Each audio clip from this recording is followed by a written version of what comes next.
Delimitation అనేది ప్రజాప్రతినిధుల సంఖ్య పెరగడానికి చేస్తారు. ప్రజాప్రతినిధుల సంఖ్య పెరిగితే ప్రజలకు మేలు జరుగుతుంది.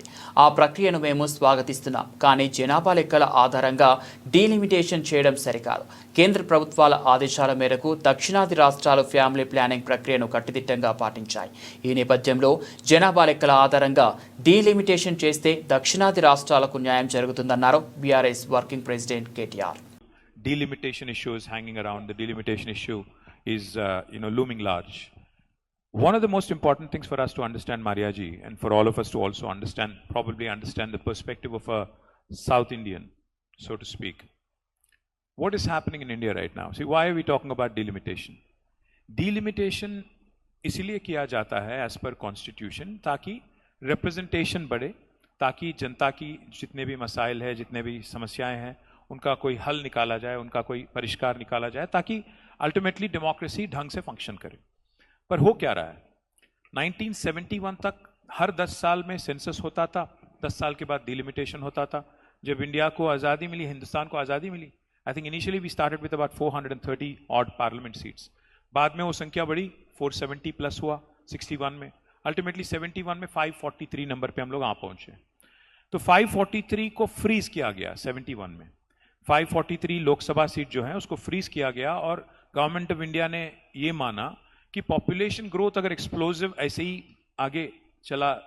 आगे निकला तो इसको लेके बहुत समस्या हो सकती है. तो 71 में कॉन्स्टिट्यूशन को अमेंड किया, कहा कि 543 फ्रीज किया गया नंबर, 30 साल के बाद इसको हम फिर रिवाइज करेंगे. सेंसस तो चलेगा, संख्या नहीं बढ़ेगी. और फैमिली प्लानिंग को लागू करना शुरू किया.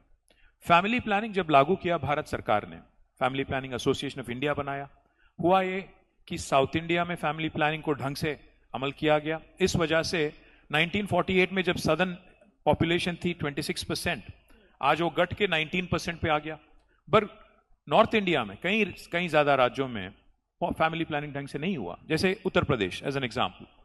उत्तर प्रदेश में 1950 से लेकर आज तक 239% बढ़त हुई है पॉपुलेशन में.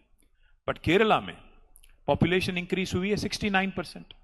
अगर आप कल कहोगे डिलिमिटेशन में कि फैमिली प्लानिंग जिन्होंने ढंग से किया भारत के हित में और या भारत सरकार के आदेश अनुसार, उनको अगर आप पनिशमेंट दोगे और उनकी रिप्रेजेंटेशन पार्लियामेंट में कम करोगे, और जिन्होंने आपके आदेश को पालन नहीं किया उनको अगर ज्यादा आप इंक्रीज करके उनकी आवाज बढ़ाओगे क्योंकि पॉलिटिकली इट सूट्स यू, ये कहां तक जस्ट है, कहां तक इंसाफ है?